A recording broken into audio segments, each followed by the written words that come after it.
Bienvenidos, queridos televidentes de NSE Televisión en Perú, a este nuevo programa en defensa de la vida y la familia, esta nueva versión del día de hoy, donde nos está acompañando también la hermana Natalia Bernal. Bienvenida, hermana Natalia. Muchas gracias, hermana María Esther. Un saludo para ti y para todos nuestros televidentes. Muy contenta de estar nuevamente con ustedes. Bueno, pues si recuerdan en el programa anterior, los que pudieron verlo, y si no retomamos un poquito, estábamos hablando de algo fundamental para nosotros, que es el don de la vida, ese regalo que nos ha hecho Dios, eh, de darnos esta vida que vivimos pues valga la redundancia, en el día a día. Y estuvimos hablando de ese don y estuvimos hablando también de algunos ataques a la vida, a ese don de la vida, como el aborto, la anticoncepción, la fecundación in vitro, pero hay todavía más ataques a la vida que queremos retomar en este programa. ¿Para qué? Para que estemos alerta y para que veamos cada uno que podemos eh, apoyar la vida, podemos defender la vida y podemos combatir estos ataques. Entonces vamos a retomar, pues hablamos del, como hemos dicho, del aborto, de la anticoncepción, de la fecundación in vitro. ¿Qué otros ataques, hermana Natalia, nos puedes tú contar que tenemos hoy contra ese don tan precioso que es la vida? Bueno, hay un ataque muy relacionado con el último que veíamos el programa anterior, que era la fecundación in vitro, y tiene que ver con las técnicas de diagnóstico prenatal ligadas al aborto eugenésico. Esto es algo un poquito nuevo, sobre todo ahora que se ha dado como esa proliferación de las técnicas de fecundación in vitro, pero es algo muy importante que muchas veces pues pasamos por alto, pero es que resulta que es una realidad palpante, y es el tema de ese diagnóstico genético que se hace de los niños, esos en el vientre materno, para saber cuáles son sus características genéticas. Y resulta que una de las primeras enfermedades que se descubrió a través de todo este estudio genético fue el síndrome de Down, ¿no? Ya sabemos que fue este gran personaje Jérôme Lejeune, que fue un gran amigo de San Juan Pablo II, genetista francés, muy reconocido en el ámbito científico, el que descubrió la trisomía 21, el síndrome de Down, y él lo que quería con todas sus investigaciones era poder ayudar a los niños, a las familias que tenían niños con este síndrome, y llegar a la cura del síndrome de Down, ¿no? Y qué triste, para él también fue muy triste, lo cuenta su hija Clara Lejeune en este libro muy bonito que se llama La dicha de vivir. Cuenta que fue para él muy triste darse cuenta cómo manipulaban su descubrimiento, manipulaban este descubrimiento que él había hecho para hacer un diagnóstico genético de los niños y abortar a los niños que venían con síndrome de Down. Es muy triste, esto ya fue hace muchos años, pero hoy en día tenemos ya países en los que no están naciendo niños con síndrome de Down, dada este diagnóstico genético prenatal que se está haciendo en los niños para llevar a un aborto. Yo creo que es muy importante que seamos conscientes de que no siempre estos diagnósticos antes del nacimiento se hacen con buenas intenciones, ¿no? Que muchas veces incluso los médicos desafortunadamente lo que están aconsejando a las familias es que aborten a estos niños que vienen con alguna malformación, no solo síndrome de Down, pero es muy triste esta realidad, este ataque a la vida. Sí, y entre, bueno, este tema de abortar a niños que vienen con alguna malformación, tenemos mucha experiencia y muchos casos para contar, ¿no? Porque tristemente, bueno, primero que así viniera con una malformación, ya está ese don de la vida que tenemos que respetar y al que pues no tenemos derecho de eliminar ninguna vida humana, pero casos como por ejemplo, recuerdo un niño que le faltaba el diagnóstico para recomendarle a la madre abortar, era que venía con malformaciones, la malformación era que le faltaba un músculo en el abdomen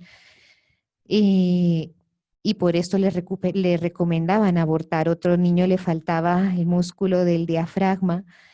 Y sin embargo, bueno, pues gracias a Dios y al apoyo de personas que trabajamos en defensa de la vida, estas madres se abrieron a la vida y bueno, pues cuando los niños tuvieron 2 o 3 años con una simple cirugía, ese problema se abortó. Por eso Se ahí resolvió.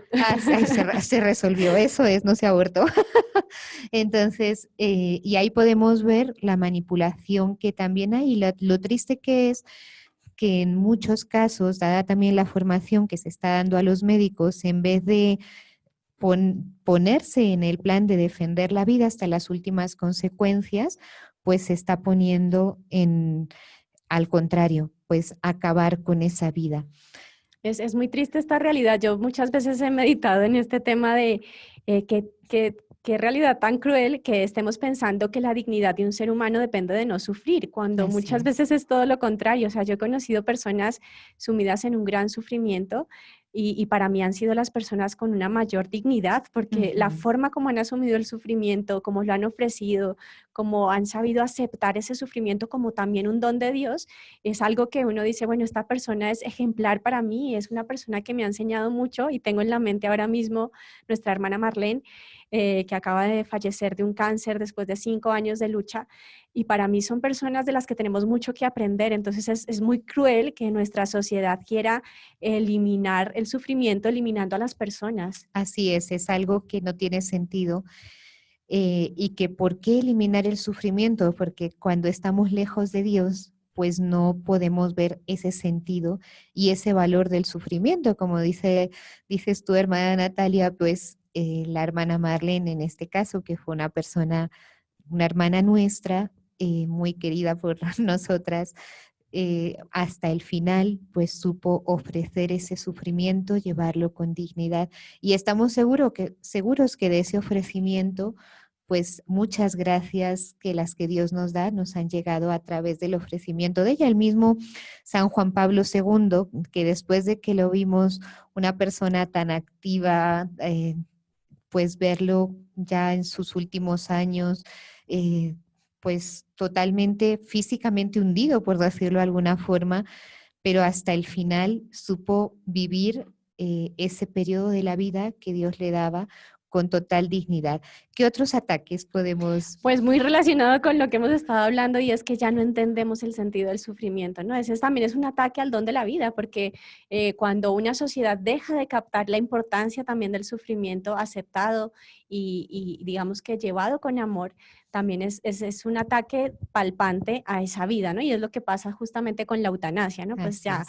queremos eliminar ese sufrimiento, eliminar el problema, eliminando a la persona y yo creo que es un ataque muy palpante a este don de la vida. Pero yo quiero también que hagamos referencia rápidamente a lo que dice San Juan Pablo II en esta encíclica Evangelium Vitae, el Evangelio de la Vida, y es que dice, bueno, todos estos ataques en cierta forma ya los hemos venido viendo a lo largo de la historia, algunos mucho más recientes por los desarrollos científicos, pero lo más grave de estos ataques hoy es, primero, que se está buscando a nivel legislativo poner como derecho algo que siempre ha sido y siempre será un crimen, ¿no? Como en el caso del Así es. aborto, la eutanasia y todos estos temas que hemos estado viendo. Segundo, que estos ataques ya no se dan por parte de personas externas, ¿no? No un asesinato, un crimen, un genocidio, sino que se está dando en el mismo seno de la familia, que es el lugar llamado a ser el santuario de la vida, como ese lugar en el que se protege, se cultiva, se valora la vida. Entonces es muy grave que estos ataques se estén dando justamente en el seno de la familia, que está llamada a ser ese santuario de la vida. Y también dice Juan Pablo II que es muy grave que estos ataques estén atentando contra las personas justamente en los momentos en los que son más débiles, en los momentos en los que no se pueden defender, que es el momento de la concepción, el embrión o el feto en el vientre materno y el momento también, digamos, de este paso de la enfermedad ya muchas veces terminal o en la ancianidad. Así es. Hermana Natalia, es así y ahí, bueno, vemos el tema de la eutanasia, pero uno también se pregunta de dónde, por qué esto se nos está haciendo como normal, ¿no? Porque bueno, creo que hace un tiempo todavía pues uno decía, bueno, pues que nadie se entere que ha abortado, que nadie se entere, bueno, era raro que un médico te ofreciera pues la sedación, como le ofrecieron a la hermana Marlene, por ejemplo, para acabar con la vida, con el sufrimiento. ¿Por qué? ¿Qué hay detrás de todo esto? ¿Qué es lo que uno se pregunta, no? Sí, yo creo que tiene mucho que ver este tema de la legislación, o sea, pensemos que hay ya generaciones enteras que han nacido en Ujú. un contexto social en el que el aborto es totalmente normal, es legal y es más, es visto como un derecho. Entonces, esto tiene un impacto muy grande en las nuevas generaciones. Es evidente que no es lo mismo nacer en una cultura, en una sociedad en la que esto se ve como un crimen y que digamos hay una coincidencia entre lo que dice la Sagrada Escritura, lo que dice la Iglesia y la legislación a una persona que ha nacido en un contexto social en el que todo esto se ve como un derecho del que yo puedo gozar y que tengo la obligación de exigir al Estado que me lo garantice, ¿no? Entonces, digamos que todo lo que son la legislación tiene también un poder educativo muy grande, ¿no? Así Y en es. este caso no está educando, sino maleducando. Entonces, en este caso estamos viviendo en esta contracultura de la muerte que está ya metiendo en las generaciones más jóvenes una mentalidad totalmente antivida que tiene mucho que ver. Es decir, aunque nazcamos en una familia católica que respeta el don de la vida, la dignidad de la vida humana, a veces es muy difícil como esta avalancha antivida que se nos está viniendo por parte de las legislaciones nacionales y desde luego internacionales. Así es. Y bueno, pues nos vamos a una pausa y vamos a seguir hablando de este tema tan interesante. Nos vamos a centrar en hablar un poco en esas verdades y mentiras sobre el aborto. Así que no se vayan, nos vemos en unos minutos.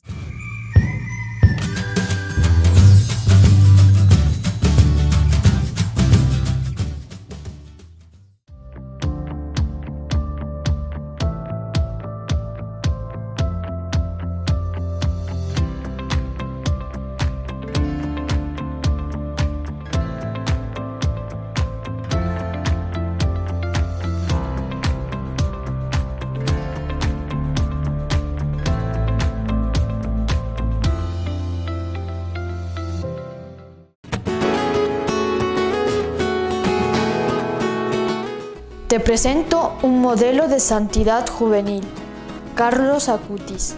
Estar siempre unido a Jesús, ese es mi proyecto de vida. Con estas palabras, Carlos traza el rasgo distintivo de su breve existencia. Carlos Acutis nació el 3 de mayo de 1991 en Londres. A los pocos años se trasladó con su familia a Milán, en Italia. Desde que recibió la primera comunión a los 7 años, su vida estuvo marcada por un profundo amor a la Eucaristía. Desde entonces fue a misa todos los días. La Eucaristía es mi autopista para ir al cielo. Somos más afortunados que los apóstoles que vivieron con Jesús hace 2000 años. Para encontrarnos con Él, basta que entremos a la iglesia. Jerusalén está al lado de nuestras casas. Siempre antes o después de la Eucaristía se quedaba en el sagrario para adorar al Santísimo Sacramento. Se confesaba semanalmente. Igual que para viajar en globo hay que descargar peso, también el alma puede elevarse al cielo. Necesita quitarse de encima esos pequeños pesos que son los pecados. Destacó por su alegría, generosidad y gran amor a Dios. Era comprometido con el colegio, invitaba a sus amigos a ir a misa y a reconciliarse con Dios. La tristeza es dirigir la mirada a uno mismo. La felicidad es dirigir la mirada a Dios. A pesar de ser de una familia muy acomodada, era muy austero. Con sus primeros ahorros, compró una bolsa de dormir para un mendigo. Hacía donativos, repartía comida a los más necesitados. Daba clases de catecismo a los niños. Participaba en obras de voluntariado y en comedores populares. No yo, sino Dios. Sus amigos siempre querían estar con él. Le pedían consejos, era muy acogedor. Todos nacemos originales, pero muchos morimos como fotocopias. La Virgen María era su gran confidente. Nunca dejaba de honrarla, rezando todos los días el Santo Rosario. Le dedicaba sus renuncias como sacrificio. María es la única mujer de mi vida.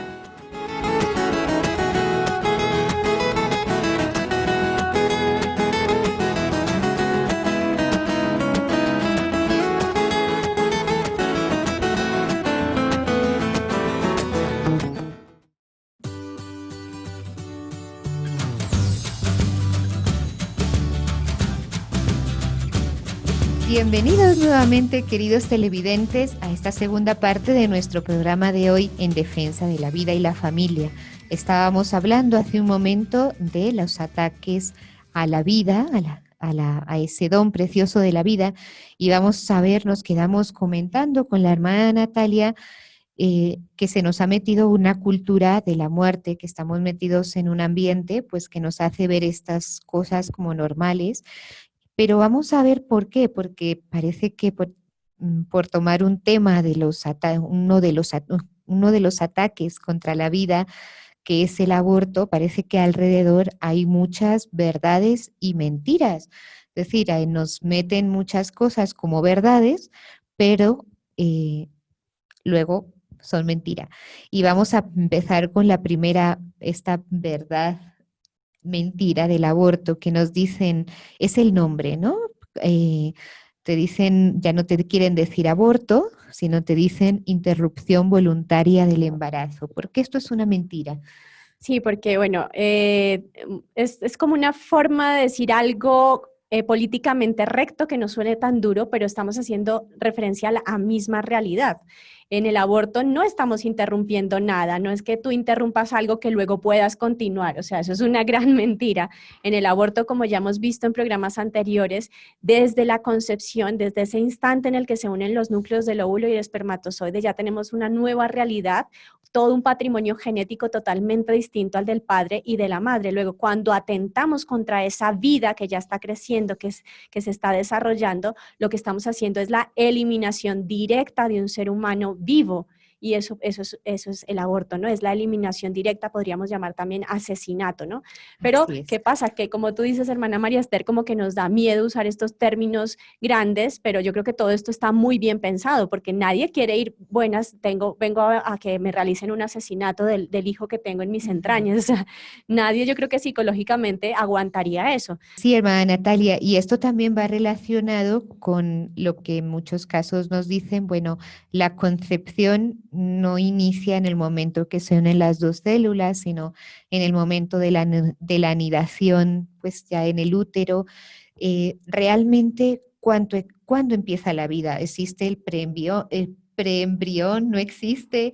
¿Qué es esto? Esto del preembrión también es otra palabra que han usado, diríamos, es una mentira, ¿no? Porque no existe un preembrión, antes de embrión, no. Lo que existe desde el inicio es esa realidad de un ser humano vivo con todas las características genéticas que hemos visto. Esto desde el punto de vista científico se puede demostrar que ahí ya hay una realidad que lo que único que hace desde ese instante es empezar a desarrollarse, pero también desde el punto de vista, digamos, más práctico o más desde el sentido común. Yo siempre pongo este ejemplo y es, bueno, pues los que más deberían defender que la vida empieza en la concepción y que de hecho lo hacen son los que tienen el negocio de la fecundación in vitro. O sea, yo creo que a ninguna mujer se le ocurriría pagar, no sé si por hablar en dólares, que no sé cuántos serían soles, unos 10,000, 15,000 dólares para que le implanten un conjunto de células que tiene que rezar para que cuando se anide, pues llegue a ser un hijo, llegue a ser un niño y no un tumor y no un embrión de gato o de perro. O sea, es que eso no tiene sentido, ¿no? Entonces, muchas veces nos dicen, no, es que son los católicos los que dicen eso, pero eso es una mentira. La vida empieza a los 3 meses, la vida empieza en la anidación. Y bueno, cada vez nos dicen, hasta las legislaciones muchas veces dirán, no, la vida empieza cuando el bebé ya salga del vientre de la mamá, cuando eso es totalmente absurdo. Yo diría, bueno, pues si la vida empieza ahí, porque la gente está pagando tanto para que le implanten un embrión para a través de la fecundación in vitro tener un hijo, ¿no? Entonces, yo creo que también tenemos que en este sentido ser astutos, intentar ir más allá de lo que nos dicen, ¿no? ¿Qué hay detrás de todas estas nuevas palabras, este nuevo lenguaje que nos están vendiendo, que realmente lo que busca es disfrazar una verdad palpante y es que la vida empieza en la concepción y que cualquier atentado a esa vida es un aborto, es una eliminación de un ser humano vivo, es un asesinato? Bueno, pero a mí, yo estaba dando una charla de este tema a unas chicas en España, unas adolescentes, y me dicen, es mi cuerpo y yo tengo derecho sobre mi cuerpo. A ver, ¿qué respondes tú? O estás haciendo la pregunta que te hicieron a ti, me estás escuchando. No, bueno, ¿yo qué respondería? Bueno, primero que eso no es verdad, ¿no? Porque el hecho de que un niño dependa para su crecimiento, su alimentación de la madre, no significa que sean un mismo organismo, ¿no? Lo mismo pasa cuando el niño tiene 1 mes, 2 meses, 3 meses, 1 año o 2 años de nacido. Necesita de su madre, necesita de sus padres, necesita de una persona que si no le da de comer, ese niño se muere. Pero eso no significa que el niño y la mamá sean un solo organismo. Son dos diferentes. Son dos diferentes. Así Entonces, es. pues a veces es un poquito difícil explicar, digamos, en términos científicos o a un adolescente o a una persona que no tiene mucha formación, pero yo creo que siempre es bueno recurrir al sentido común, ¿no? Ahí dentro de la mamá hay un ser humano totalmente distinto que ciertamente se está alimentando a través de su mamá, pero que tiene también todo un organismo que se está creciendo, un ADN totalmente distinto y su desarrollo es en cierta forma autónomo, ¿no? Depende en cierta forma de la madre, pero su desarrollo es autónomo. Así es. Y otra de las cosas que nos dicen es el aborto no tiene consecuencias para la mujer. Es decir, esto es como quitarte un grano, no pasa nada, es un procedimiento y después de esto se acabó tu problema. Y bueno, yo creo que si alguien nos está escuchando que ha pasado por esta experiencia dolorosa del aborto, nos puede decir que no es así. ¿Qué consecuencias tiene esto para la mujer? Así brevemente, que ya profundizaremos en otro programa. Yo creo que es un tema muy importante del que también poco se habla en los medios de comunicación, poco o nada. También en el ámbito científico y académico, poco o nada se investiga sobre estos temas, pero son temas que en la experiencia que hemos tenido durante todos estos años, pues vemos, yo diría que es una de las más graves mentiras que están diciendo, ¿no? Porque es que incluso no están diciendo que no afecta a la mujer, sino que es un beneficio para la mujer. Lo están vendiendo, el aborto es una por causal de salud de la madre, cuando esto es todo lo contrario. Hasta científicamente se ha demostrado que en el cerebro de la mujer un aborto tiene unas consecuencias muy graves y que al contrario, el embarazo en la mujer tiene unas consecuencias muy positivas. Desarrolla áreas en el cerebro que nunca una madre que no ha tenido un hijo desarrollaría. Pero bueno, hablando de los efectos del aborto, digamos en plan de negativo, pues tienen muchos efectos a nivel físico, puede desarrollar hemorragias, bueno, toda una serie de factores físicos, pero yo diría que lo más importante no es como esas consecuencias físicas que se pueden seguir, sino el tema de las consecuencias psicológicas que muchos han denominado como síndrome posaborto, ¿no? Hay unas consecuencias muy claras que se denotan en gran parte de las mujeres que se han sometido a un aborto que tienen que ver con graves remordimientos, depresiones, alto porcentaje, tasas de suicidio entre las mujeres que se han sometido a un aborto, aumenta la violencia familiar, aumenta la violencia en su entorno, la mujer se encuentra como con neurosis, también hay abusos de alcohol, drogas. Entonces yo creo que es muy importante este tema, que no hay que pasarlo por alto, que no hay que pensar que esto es algo, no, que sucede en algunas mujeres puntuales, sino que yo creo que, como tú dices, hermana María Esther, toda la mujer que ha pasado por un aborto sabe que eso no es gratis, que el cuerpo pasa factura, que el psiquismo de la mujer no pasa por alto, que lo que ha sucedido en su cuerpo es la eliminación, es el asesinato de un ser humano vivo que dependía de ella, que era su hijo, ¿no? Y todo esto a nivel psicológico, imaginémonos todo lo que pasa también a nivel espiritual, que eso obviamente nadie lo menciona. Yo creo que son heridas muy grandes que se generan en el corazón de la mujer y que no es fácil sanar, ¿no? Yo invitaría a todos los que nos están viendo a que no pasen por alto estas consecuencias negativas del aborto de las que nadie nos habla, y que si tienen una persona que ha pasado por esta situación, pues que la acompañen, que la ayuden y que sobre todo la inviten a que se una y a que vaya ante Dios, ¿no? Que ponga todas esas sus heridas, que acuda a la confesión.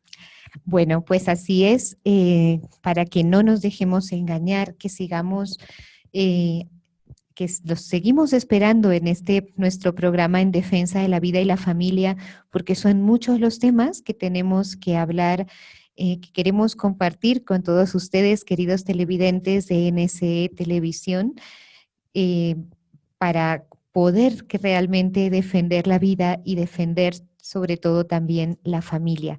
Muchas gracias por acompañarnos en este espacio del día de hoy. Y los esperamos en el próximo programa en defensa de la vida y la familia. Muchas gracias, hermana Natalia, por habernos acompañado. Gracias a ti, hermana María Esther, y un saludo también para todos nuestros televidentes. Espero que nos veamos muy pronto.